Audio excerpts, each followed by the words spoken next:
All right, hello, ladies and gentlemen. So, in today's episode, we're going to be talking about an interesting nutrition subject, which is relevant for hikers who are preparing for a big adventure, and probably specifically for hikers who are going out on an organized tour or an organized trip.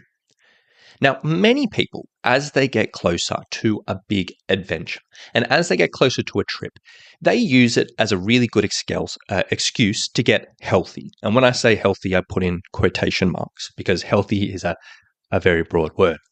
But typically, people are in a good role with their training. They're doing some type of hiking, some type of building up. They feel like that's going pretty well. They're feeling motivated. They're feeling in a good rhythm. And they start thinking about what are all the other things I could do with this momentum. I can use this as an excuse to get in a really good position. So not just to help me with my preparations, but just to make a positive, healthy change in my life. A lot of people start thinking about all these different bits and pieces they can throw into the equation.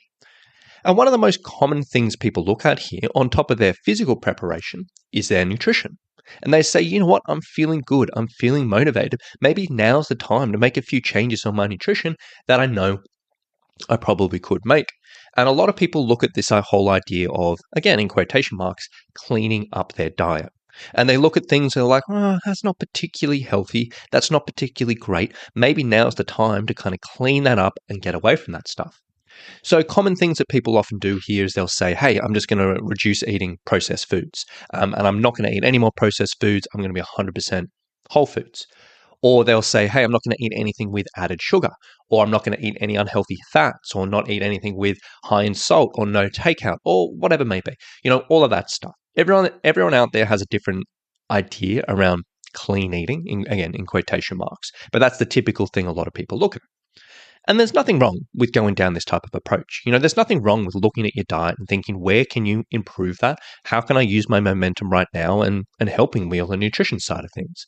And looking at a mostly whole food diet, where you're looking at mostly foods that are natural and mostly foods that are whole food, it's definitely not a bad thing. But there is one unique situation where this cleaning up of your diet and this improving your diet from the outset may actually be a little bit detrimental for you and may actually get you into a little bit of a tricky spot. And this is when we kind of just go a little bit too far down this cleaner eating rabbit hole before a trip. And this specifically will happen, or can happen, I should say, is when we're going out on a big expedition, and usually when we're going on an organized trip. So we're with a company, with a tour, or maybe just with a friend, but where the food is being provided for us on our actual hike. Now, the reason why this is important and the reason why this is why I'm talking about it is typically when we're going on an organized trip, when we're going on a longer hike, and we get meals, we get snacks. Usually a large portion of these meals and snacks, depending on where you are in the world, whatever it may be, does tend to be a bit more on the processed side. You know, logistically, this is just much more doable on many trips. It may be much more doable as opposed to having fresh fruit every single day to have maybe crackers or maybe processed bars or whatever it may be to snack on, as opposed to having, you know, a full-blown fresh cooked meal every single meal. Maybe some people lean on instant noodles, you know, for lunches or whatever it may be. You know, that type of stuff is very, very normal around the world, and there's a million and one examples of that. And logistically, as I said, you know, that can just be more practical.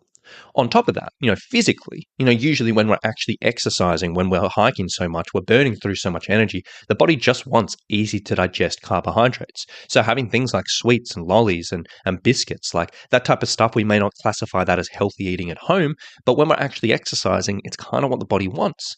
And, you know, a lot of the stuff that I recommend for my hikers when we're saying, hey, looking at your snacks, is we do want high carbohydrate, easy to digest foods, which sometimes aren't classified in that healthy bucket. So practically and logistically, this type kind of makes sense on a lot of trips. But the tricky thing here, and I have seen this catch up a few people previously, and that's why I want to talk about it now, is if we do spend a month or 2 or 3 before we go on a trip, where we completely clean up our diet and we completely cut out anything processed, anything high sugar, anything high salt or whatever it may be. And that's completely gone. And we're just eating the best foods. We're eating, you know, our fruit, our veggies, our whole foods, all of that. But then we go out on this hike and we start hiking, and all of a sudden, we're eating lots of this stuff. We're eating the processed stuff. We're eating the high sugar stuff. We're eating the high salt stuff, or whatever it may be. And we haven't had any exposure to that in the last month, 2 or 3. Well, this can lead to some stomach issues, which is not much fun. And stomach issues are the last thing anyone wants on the trail, just purely for the fact that the body is not used to this. And then, people are like, oh my gosh, all this processed food is really, really bad for me, yada, yada, yada. But from the top level, it's probably just the body isn't used to it, hasn't had it for a while. And it's definitely not what we want. And if you're out on this big trip and you're on an organized tour, you're going somewhere amazing, you don't want to be dealing with this and taking away from some of the fun. So, with that being said, with that being the risk, what's the solution? Well, a lot of people think, and this is the first thing a lot of people lean into, is they're like, hey, I'm just not going to eat that stuff. I'm just going to stick with my healthy eating, stick with my clean eating. And if they give me snacks like that, well, I'm just not going to eat them. And that's fine, but it definitely does lead to the risk of underfueling. And I've heard stories of people who refuse to eat their dinners or refuse to eat their lunches because it doesn't quite line up with their what they consider healthy. And that's definitely not what we want to do, because underfueling, can be just as bad, or, a whole different story on the trail. We definitely don't want that. Other people are like, well, maybe I'll just bring my own snacks to kind of complement that. I'll have the meals, and then snacks, I'll just make sure they're nice and healthy and whatever it is. And that can definitely work. But logistically, it can get a little bit tricky sometimes when we are over in other parts of the world, when we are on a longer trip, when we only have a certain amount of pack space or whatever it may be. So logistically, that can definitely work to an extent, but it can sometimes be tricky. My best advice in this type of situation, if you are one of the few people who fall into this and you're cleaning up your diet, is just be aware of what you're going to be eating on the trip and plan for. So what I mean by this is when you're going through your preparations, always good practice, reach out to the company you're going with. Ask them roughly like what type of snacks and what types of meals are we going to have. They may not be able to give you an exact list, but they should be able to give you a pretty rough rundown. And then when you're looking at your eating at home, absolutely, if you want to clean up your diet, if you want to cut things out, if you want to get things honed in, absolutely fine. But don't go 100%. Don't go absolutely scorched earth. Don't go 100% hardcore. Do it like 80, 90% of your diet, but keep some other stuff in there. And if you can, try to match some of the foods which you'll be eating on the trail so the body can still be familiar with that type of thing. It may not be exactly the same brand, it may not be exactly the same thing, but the body can be familiar with this. So for example, if you're like, hey, I'm going and do, let's say, Kokoda. And what we had a lot of time at lunch was we had great breakfast, we had great meals all around. It was really, really good. But a lot of lunches, just because we were very, very quick, we had a lot of instant noodles, which I love. I really enjoyed. I wanted it.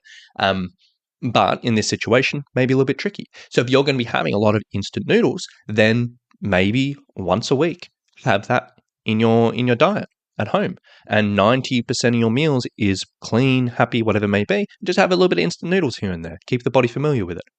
Or if you're going to be provided biscuits or crackers or lollies or whatever it may be for your snacks on the trail, well, have some of that type of stuff on your training hikes. This way you can keep the body familiar with this type of food, and you won't run into a bit of a situation on the trail.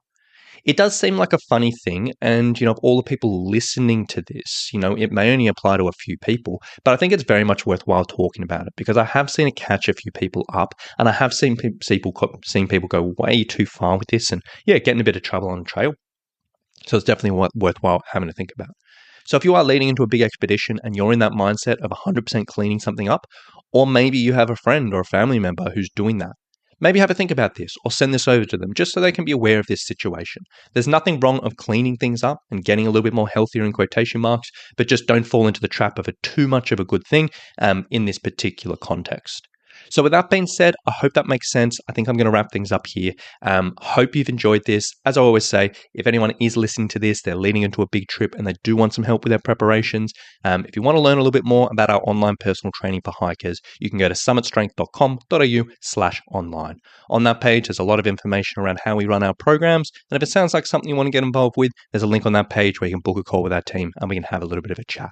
So if you did want to check that out, you can go to summitstrength.com.au/online and we can take it from there. So with that being said, thank you so much for listening. Hope this helps a few people and we'll talk to you very, very soon. Bye.